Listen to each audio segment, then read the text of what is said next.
Well, greetings and salutations, everybody. Welcome to the John Campea Show here on my YouTube channel. I am, of course, your host, John Campea, and it is an honor and a privilege to have you joining me here today on this glorious Tuesday. Have lots of good stuff to talk about here today. Now, this is, of course, the show that we do every day live at 8 a.m. Pacific Standard Time, Monday through Friday. I do the show on weekends, too, but at different times because I like to sleep in on weekends. Here's how today's show is going to go, guys. I have picked out 5 topics that you guys have sent in to me. Today's show is completely programmed by you guys. Now, how do you get a topic or a question on the John Campea Show? It's simple. You just email me anytime at john@thejohncampeashow.com. Once again, that's john@thejohncampeashow.com. And this is important, guys. Make sure you put that word topic in the subject line or else I'm not going to see it. Now, I'm also going to point out that today is Tuesday, which means it's Star Wars Talk Tuesdays. A little bit later today, talking all things Star Wars. That's coming up at 1 p.m. Pacific Standard Time. I will be doing it live. You got a question or topic you want on Star Wars Talk Tuesdays?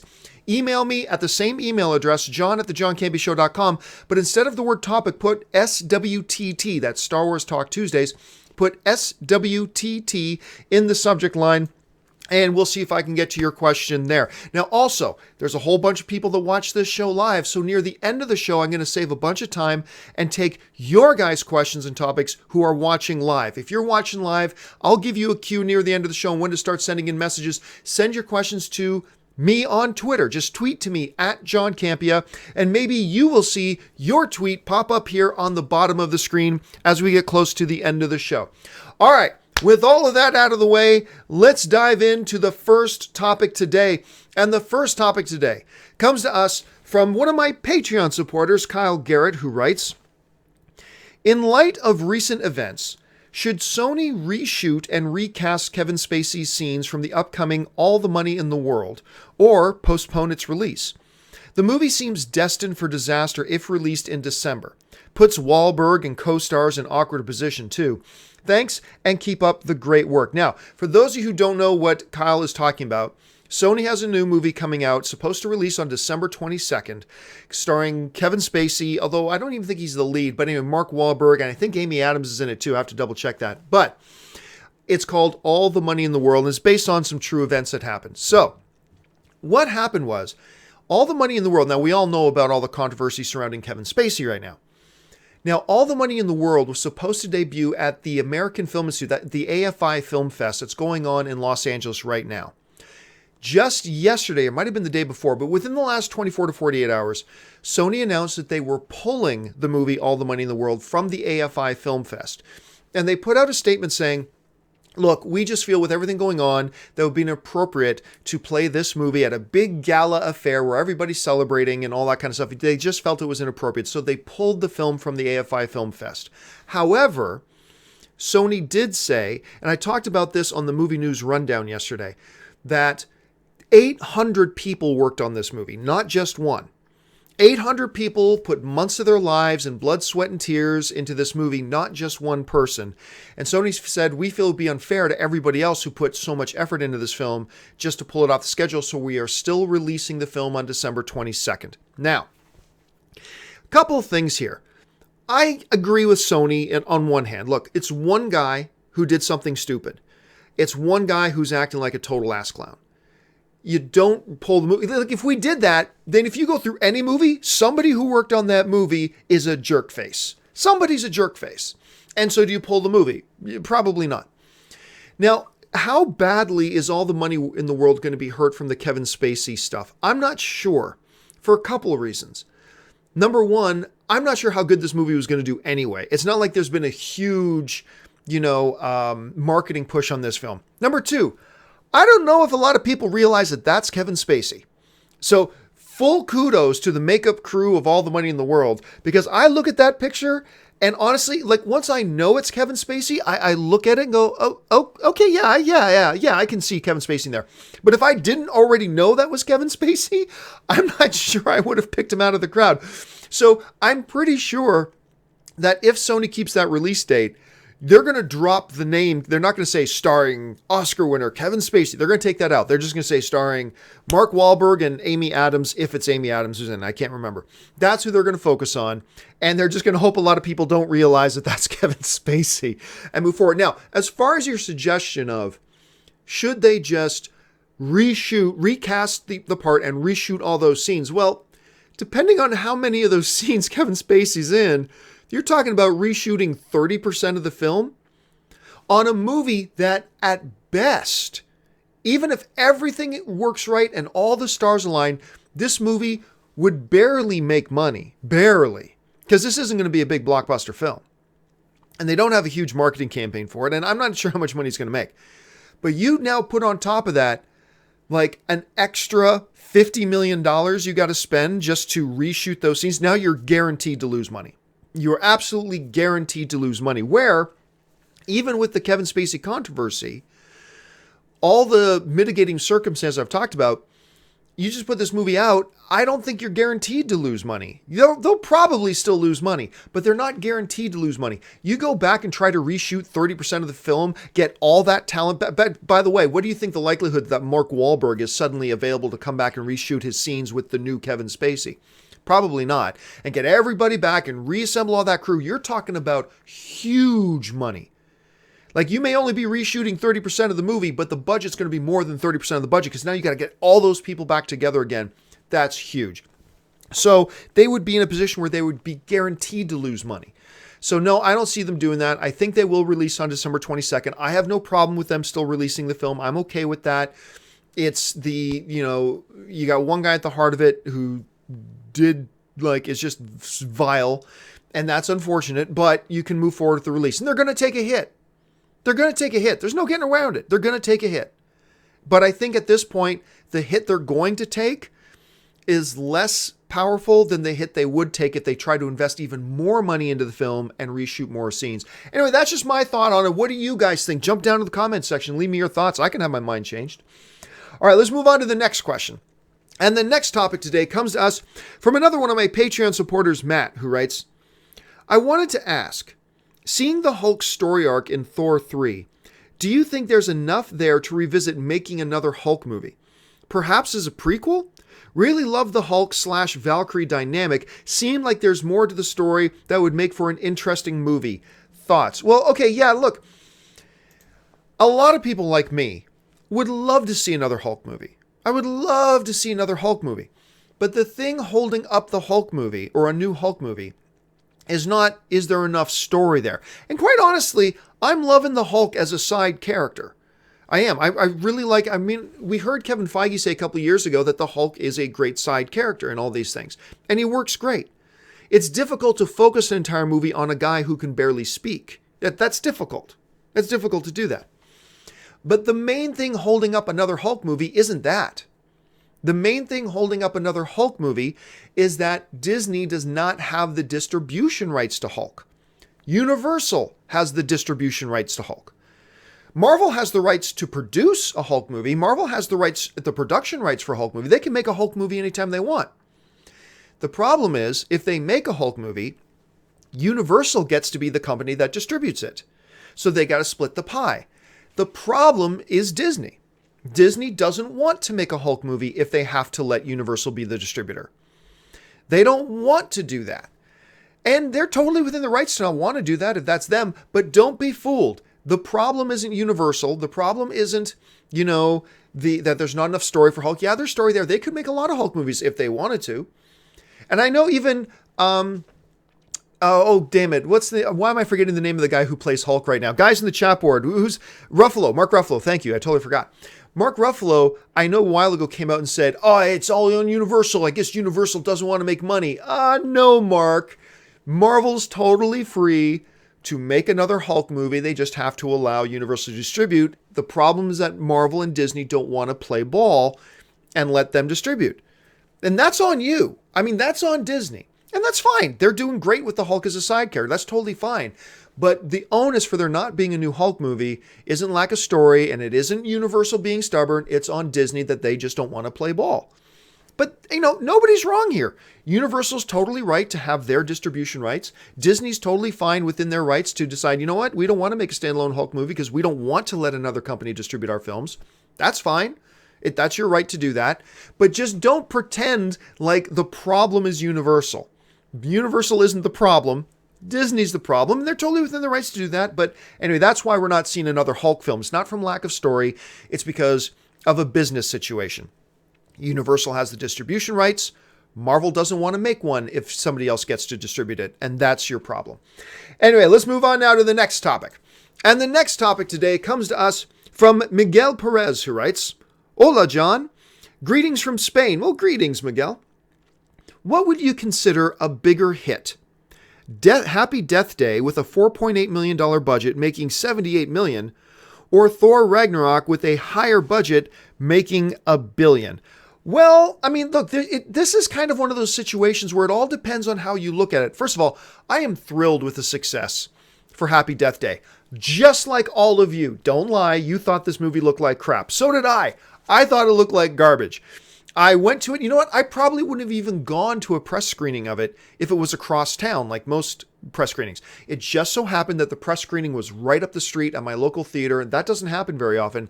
So I thought, okay, you know what? I'll go watch it. It's going to be terrible. Blah, blah, blah. I really enjoyed it. It's not one of the best movies of the year, but it's a really enjoyable film. Very entertaining. I had fun with it. And most people I talked to have seen it really had a good time with it too. So I'm thrilled for the success that it's having. But if you're asking the question, what's the bigger hit? Depends on your way of evaluating it. But to me, there's only one way of evaluating it. Happy Death Day is walking home probably with about $30 million in profit. That's amazing. That's great. So there's one guy walking out of the bank with a bag with $30 million. That's great. A movie like Justice League, or a movie like Thor Ragnarok, or a movie like Wonder Woman, or a movie like Spider-Man Homecoming, they're not walking out of the bank with $30 million in profit. They're backing up a dump truck to the bank, having like $400 million of profit being dumped in their dump truck and driving away. If you're going to ask me which guy had the better day, I'm going to point to the guy with the dump truck full of money. That's the guy who had the better day. I'm really happy for that guy walking out with a bag of $30 million too. That's awesome. I'm super thrilled for them. I really am.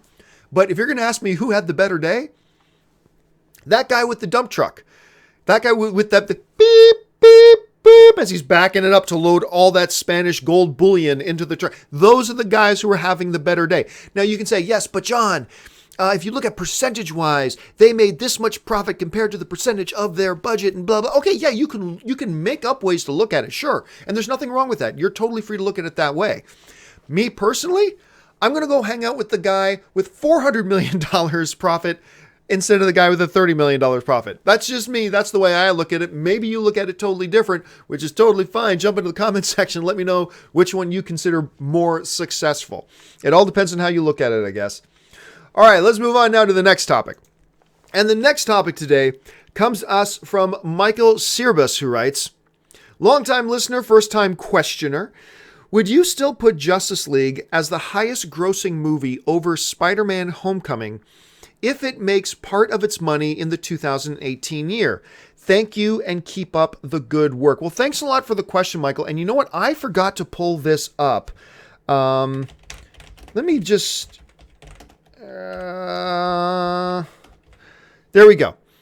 I'm looking up American Sniper box office right now because American Sniper box office is a great example of what it is you're asking here. So you're asking, look, Justice League is coming out on December 17th, right?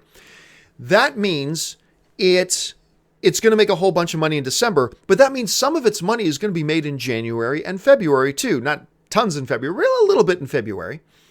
So the question is, hey, understanding that Justice League is going to make some of its money in January and February, do I still think that Justice League will be the #1 box office movie of the year? The answer is yes, because of this. Let's look at a situation like American Sniper. American Sniper technically opened in 2014. It did open in theaters in 2014, but it made the vast majority of its money in 2015. However, because it opened in 2014, it is considered a 2014 film. That means all the money it made, whether it made it in the last part of December or in January of 2015, that counts as 2014. It's all about when does the movie open. So Justice League is opening in November of 2017. Yes, it'll make some money in January and maybe a tiny bit in February of 2018, but it doesn't matter. All that money it makes, even in 2018, counts towards its 2017. Justice League is a 2017 film. That means whatever money it makes at the box office counts towards it being a 2017 film. Understanding that. So just bottom line, if Justice League makes $400 million by December 31st, and then it makes $10 in January of 2018, then Justice League, the 2017 film, has made $410 million. That's what it is. It all counts towards the year that it opens in.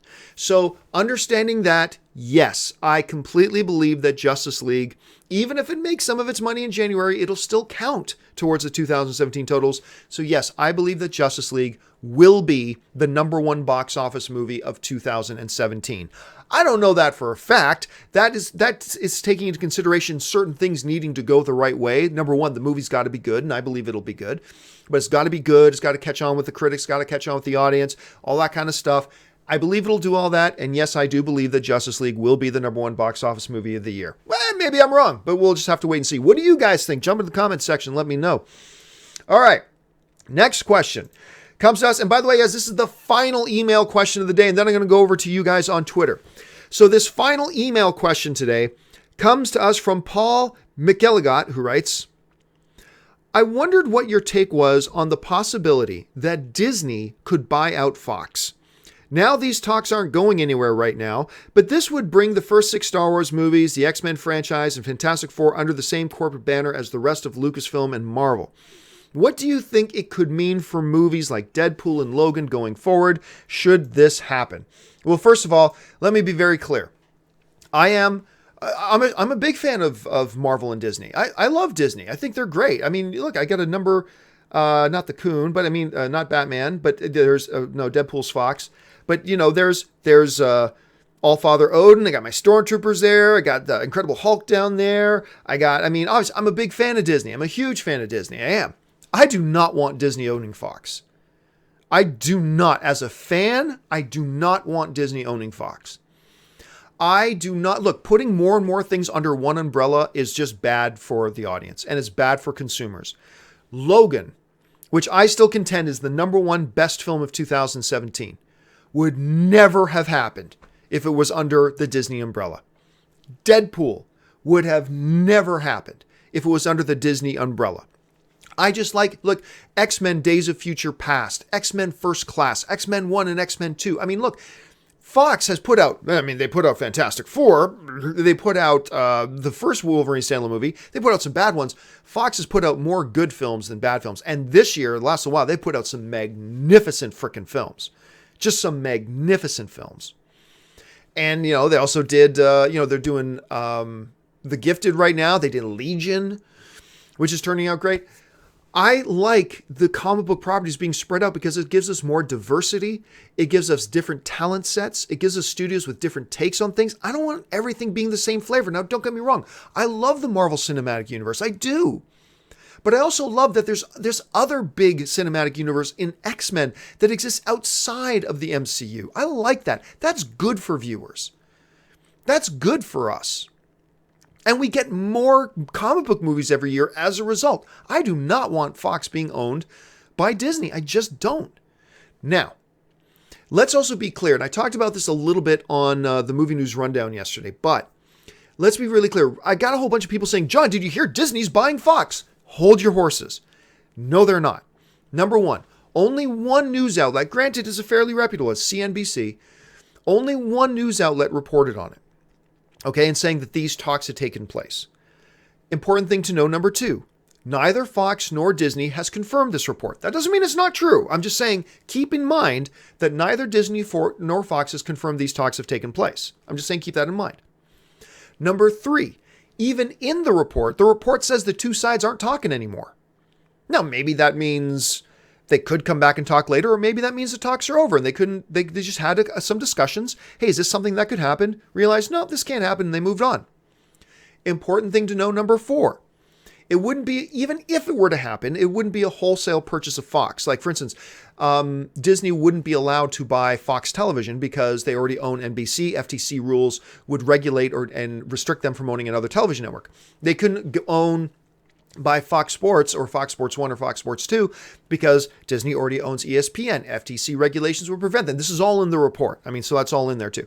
So there are 4 very important things to keep in mind before getting too excited, too carried away, or too worried about this report that maybe Disney and Fox have had some talks about a possible acquisition by Disney of a number of Fox's properties, certainly not all of them.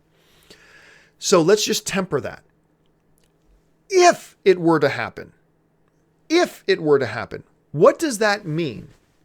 I mean, number one, the one good thing that would happen would be that Marvel gets control of Fantastic Four. I mean, look, as much as I'm saying keep different comic book properties under different banners, absolutely. But I'm sorry, Fox, 3 strikes and you're out. Fantastic Four's got to go. You got to let go of Fantastic Four. I mean, it's your right to keep onto it and keep holding onto it. I get it.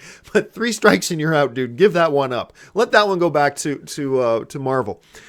But as far as everything else, like, I really do worry. Now, some people have been trying to say to me on social media, well yeah, but John, I mean, Disney's done some R-rated stuff on Netflix. Yeah, but that's a totally different world. That is a totally different world than the MCU. But John, we saw the newspaper clipping in the background of Deadpool or of Daredevil. Therefore, it isn't the MCU. Well, look, we've talked about this 100 times. The Netflix universe in no way is connected to the MCU. Yes, in theory, because they've referenced it and they've said a couple of things to show that they're in the same world. But practically speaking, if you sit down and watch Daredevil, The Defenders, all that kind of stuff, you'll see they pay no attention to the movies. They are their own stories. They are their own isolated world, and they're not really, and that's why you're not going to see Daredevil in Infinity War. You're not going to see Jessica Jones in Infinity War. You're not going to see Luke Cage. You're not going to see Iron Fist. You're not going to see Punisher, at least not the Netflix versions. You're not going to see any of these people in that movie because they keep them very, very separate. And Marvel is very protective of their MCU brand. Because it's been working. The audience loves it. The box office is printing money for them. The critics like it. I mean, everybody loves it. So their system works. It's working. And Kevin Feige is not about to go, yeah, let's throw in some R-rated material now. They are not going to rock the boat that way. They are making great movies without them being R and that. And so that's why I've loved that Fox has had Deadpool and Logan and could make those great movies. So I'll be honest with you. I worry. I'm a fan of Disney, I know, but that doesn't make me blind. I do not want Disney owning Fox. Now, look, if Disney does end up buying Fox and buying those properties and all that kind of stuff, it's not the end of the world. I'm not going to, tear my clothes and sprinkle ashes on my head. That's a biblical reference for you guys. I'm not going to cover myself in ash and wail and lament. I'm not going to do any of that. Fine, life goes on if they do. But as a fan, if I had my choice in this, I do not want them owning it. And it doesn't look like it's going to happen. Really, it doesn't look like it's going to happen. So for all those guys who are tweeting me, John, do you see Disney's about to buy Fox? Just slow down. It's possible. It's certainly possible, but it looks unlikely at this point, in which case I'm very happy. I would be very happy if it's unlikely. Now, here's a more interesting thing, all right? Let's say Fox just wants to shut down their movie division. Fox doesn't have the right to transfer their X-Men rights to another company. They're allowed to have them and they're allowed to keep them, but they're not allowed to, because they only have a license to the X-Men. They don't own the X-Men. They have the license to it, which means they get to act like they own them, but they don't really own them. Fox, for instance, can't sell its movie division to Sony and just transfer the X-Men to Sony. That's not allowed in the contract. So if Fox, for whatever reason, decide to shut down their movie division or give away their movie division to somebody else, then Disney does get their properties back. Only Fox can have them. It's the same way that Sony, who still has the rights to Spider-Man, they still own the rights to Spider-Man. Sony doesn't have the right to sell the rights to Spider-Man to Universal. No. You can have them because that's the contract, but it's either you have them or you give them back to Marvel. You can't just pass them around. So there's a lot of very interesting possibilities here of what could happen moving forward. So even if Fox doesn't sell to Disney, if Fox sells to somebody else, X-Men and all that kind of stuff could still end up back at Marvel. So there's a whole lot of possibilities here that I have to wrap my head around. I need to talk to somebody at Fox and really figure out how all this would kind of spin about and how it would all kind of work out. Anyway, let me now go. Guys, it's time to go to your live questions. For those of you who are watching live, once again, make sure you're following me on Twitter and send in your tweets as simply at John Campea. Now, before I get to those live questions, time for my daily commercial break and my daily shameless plug of my Patreon page. Listen, guys, you all know I no longer work for corporate overlords. I no longer take direction from corporations or have to get told what to do. I wanted to do this on my own as a truly independent content creator. And the only way I've been able to do that is because of the support of my Patreon members. Listen, guys, do me a favor. If you enjoy my show and you spend any amount of time every month watching my programming, do me this much. Head on over to www.patreon.com/John Campea and get all the information about three things. Number one, what it means to be a Patreon supporter. Number two, how you being a Patreon supporter makes all these shows possible. You are actually have a hand in the creation of these shows. And number three, the benefits of being a Patreon supporter. And after reading all that, you want to become one of my Patreon supporters? That's awesome. You have my eternal gratitude. And if you don't, that's totally fine too. I'm just glad you're a fellow film fan with us.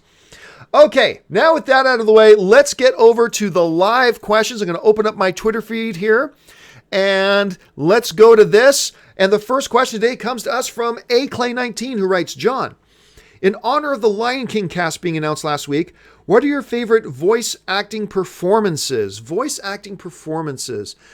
You know what? Gerard Butler as the voice of the dad in How to Train Your Dragon. I actually thought it was filled with gusto and humor, but also at the right times, real emotion and stuff. Actually, the voice acting in How to Train Your Dragon is tragically underappreciated. All the voice performances in How to Train Your Dragon, but the role of Gerard Butler, who did the voice of the dad, is one that really stands out to me the most. And obviously, you got to point to Mike Myers as Shrek. I mean, that's just iconic now for sure. So those are a couple of the ones that stand out to me on my mind. All right, let's see.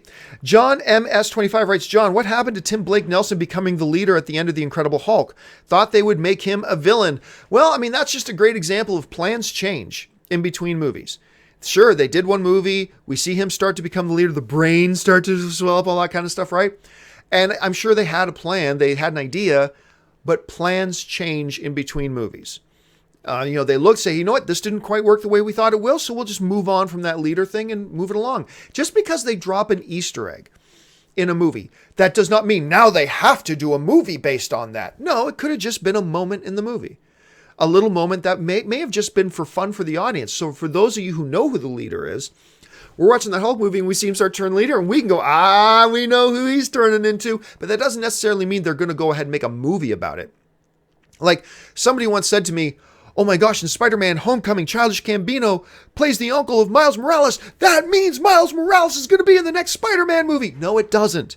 No, it doesn't. Take a breath. Just because they drop a little hint or something like that in one movie does not mean they're going to move on and make another one. Anyway, all right, let's move on to the next question. And the next question comes to us from Colin Niven1, who writes, John, unpopular theory, but what if Snoke is a Bendu type entity? Would love to hear your take on this, John. Keep up the good work. Well, the Bendu, even if you know who the Bendu are, and most people don't, the Bendu, if you watch Star Wars Rebels, you know what they are. The Bendu are neither light nor dark. They live in the middle. Snoke is clearly pure up evil.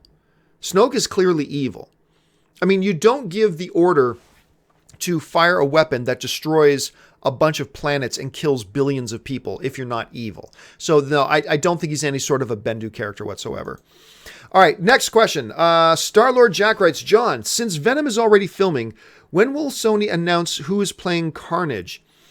Don't know. I'm not even totally sure it's all that important that because I think Carnage for the most part is going to be CGI mostly. We're going to care more about that. And who knows, maybe they go a full CGI thing. So I'm not sure. And to be honest, I'm not all that worried about it at this point. Next question. Blu-ray Billy. John, when do you think the first trailer for Incredibles 2 will be released? Ooh, good question. Not sure. To be honest, I'm right now focused on Justice League and Star Wars, I'm focused on the award season stuff coming out. And then once we get into the new year, I'm going to be really focused on Oscars and the award race and stuff like that. So honestly, I'm not even thinking, I'm super excited for Incredibles 2, obviously, like everybody else. But honestly, right now, it's not something that's really high on my radar as thinking about Incredibles 2. All right, next question comes to us from rdrago66, who writes, John, what upcoming films do you feel aren't going to do as well as people think? I think Tomb Raider is going to crash and burn. Well, I don't know that Tomb Raider is going to crash and burn. I think Tomb Raider will do okay. I don't think it'll be a big, massive hit. But crash and burn? No, I don't think so. I think they got enough there to make it look like a fun adventure film that enough movie-going audiences are going to want to go out and see. It'll do okay. As far as what movies that people are really looking forward to that I think are going to burn, I can't think of one off the top of my head. Not off the top of my head. So maybe ask me that a little bit later. Let's see. Next question comes to us from Ali Mani S, who writes, John, big fan. Do you think Disney releasing Punisher and Battlefront 2 on the same day as Justice League will have an effect on its opening weekend? Yes, I do think it will have an effect, but I do think it'll be marginal. I don't think it's going to be huge. You'd have to be naive to say, nope, not a single person in the world who would have seen Justice League on opening day is going to skip out on it and instead stay home to watch Punisher or play Battlefront 2. You'd be naive to say that. Of course, there's going to be some people that decide to pass up on Justice League for a couple of days and stay home and either watch Punisher or play Battlefront 2. Of course, there's going to be some, but I think it's going to be nominal. I really don't think it's going to have all that big of an impact. I don't think it's going to be a drastic thing. It's going to be a minor blip. It's not going to be terribly much. All right, the next one comes to us. Let's see. Where did it go? There it is. The next one comes to us from Berto da Superman, who writes, John, should we worry about Disney, Disneyfying Deadpool, Logan, X Factor, New Mutants, Legion? They're more racy. They're more racy as the Netflix shows. Yeah, I'm totally worried about that. That is one of my big concerns. And one of the reasons why I don't want Disney. Look, Disney's doing great with their stuff. Fox is doing great with their stuff. Let Fox keep doing their stuff because it's good. Don't think that, if they just bring it over, Marvel will just keep doing R-rated Deadpool movies and R-rated horror films type comic book movies. And this, no, they won't. They'll be Disney Marvel films. That's what they'll turn into. And I love Disney Marvel films, but I also love that we have an alternative to that in the Logan and Deadpool and the Fox stuff. So I am worried about that, to be honest with you. Let's see. Next one. Roy Lucas 1982 writes, John, where does Thor Ragnarok rank all time for you in the MCU? Not in my top 5. It's definitely a solid one. I love Thor Ragnarok. I've already seen it 3 times. I'm going to go watch it a 4th time. I had a hell of a lot of fun, but it's not as good as Avengers. It's not as good as Captain America Winter Soldier. It's not as good as Captain America Civil War. I don't think it's as good as Homecoming. I also don't think, I don't think it's as good as the first Thor movie. So I don't know that it's in my top 5. It's in the top half for sure, but I don't think I put it in my top 5. Let's see. There we go. Next one comes to us from White Nova Comics writes, John, with the news that Linda Hamilton is returning for the new Terminator, do you think Edward Furlong will also make a comeback as John Connor? I don't know, man. Edward Furlong has a number of other issues attached to him and some baggage attached to him. And maybe he will. Maybe he will, and that's great if he does. But if I had to guess, I'm going to guess no, we're not going to see that happen. Next one comes to us from Asher J-Pool writes, John, is Hulk technically a Universal monster? Nope. Universal doesn't have the production rights to Hulk. Universal only has the distribution rights to the Hulk. So there's no definition that we could look at that would suggest that Hulk is a Universal monster. I see what you're doing there, and I see why your head is going in that way, but no, not so far. Next one comes to us from H. Yen B writes, John, hey John, what do you think about The Flash season 4 so far? Honestly, very let down until the last episode. This last episode I thought was really sharp. The one with, I think the character's name was Breacher in it with Machete. When Machete's in it, right? Danny Trejo. I thought that was a really good episode. I really enjoyed that, which is good because I was almost getting ready to give up on it because honestly, overall, I have not been thrilled with Flash this season so far, but this last episode has given me some more hope. So I'm hoping it keeps going in that direction. Let's see. George Brown 146, right? John, what do you think is the most overrated movie of all time? Well, Blade Runner. I think the original Blade Runner. Now, remember, to say a movie's overrated means that you don't like it as much as most people do. Everybody loves Blade Runner. I don't think it's all that good, and I know I'm in the total minority. I'm not talking Blade Runner 2049. I'm talking about the original Blade Runner. I actually like Blade Runner... I like Blade Runner 2049 more than the original Blade Runner. But anyway, so to me, that's overrated. Because remember, you can't call a movie overrated unless almost everybody loves it. And that's a movie that almost everybody loves, so I'll go with that one. Let's see. CSCO Prian writes, John, what happened to the live-action Mulan movie? Will it actually happen? And P.S. My name is spelled C.S. Corprine, whatever. Okay, that's fine. As far as I know, it's still moving forward. They're still doing it. They're still working on it. So as far as I know, everything's still full speed ahead for the live-action Mulan movie.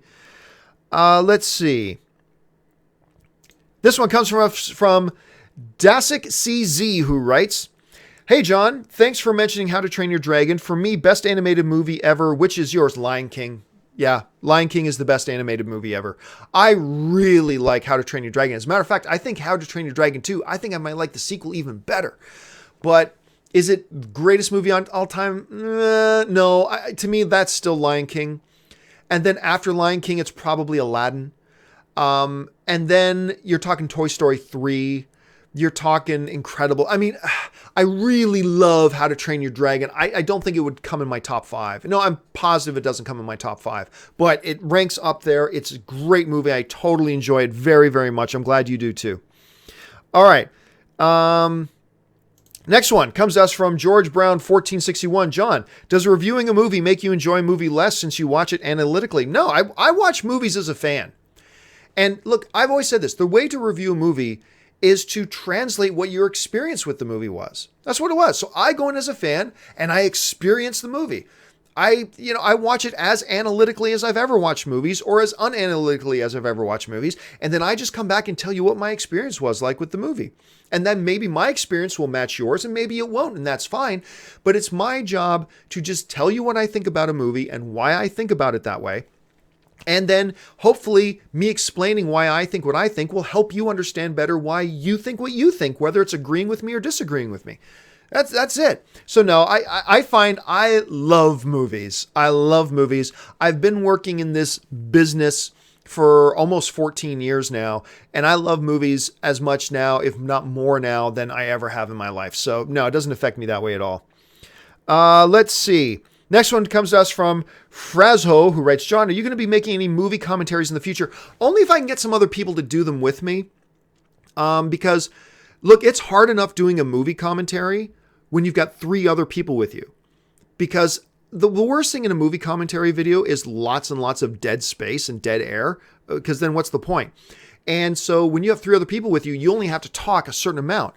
To talk the whole time through a movie by yourself is very, very tough. So I don't know if I'll do it. I'll have to think about it. Let's see. I'll take one more. And that's coming on this. A Bonskiski? I don't know. Sorry, dude. I'm butchering your name. I'm terrible with names. I apologize. John, has there been any news on the review embargo for Justice League? Should we be worried? Look, no. As of right now, there's still no news on Warner Brothers moving up the embargo date for Justice League. That, I still believe they will move it. I still believe. Now, remember, we're just a couple of days removed from when Thor opened up. And I said it'll probably be after Thor opens up that we'll hear about Warner Brothers moving the embargo date. I believe they will move the embargo date because right now the embargo date is like 24 hours before the movie opens. That's a bad sign.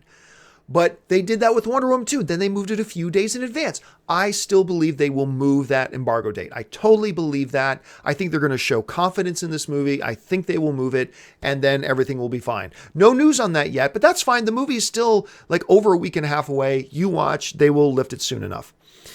All right. That'll do it for me, guys, for this installment of the John Campea Show. Thank you so much for joining. My voice is starting to crack, as you can hear there. Listen, guys, do me a favor. While you're here, click the thumbs up button. Give this video a thumbs up if you watch this show or whatever. If you like the discussion, make sure you go down, leave a comment. But this is important, guys. Seriously.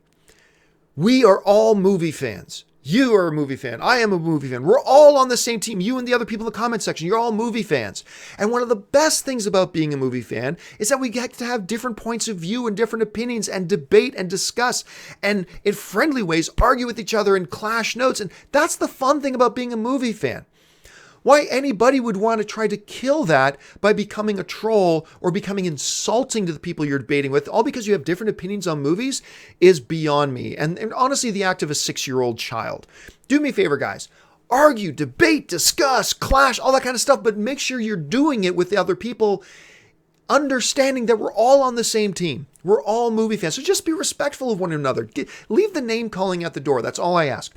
Okay, guys, that will do it for me. Thanks so much for joining me. Of course, don't forget, a little bit later today, Star Wars Talk Tuesday comes up back at 1 p.m. Check that out. I will be putting up a few videos a little bit later today, including one on my review of Murder on the Orient Express, my commentary on this whole thing between Disney banning the LA Times and now Critic Association saying they're going to boycott Disney movies. I'm going to put in my review, giving my thoughts on that. Whole bunch of stuff coming up today. Make sure you stay tuned.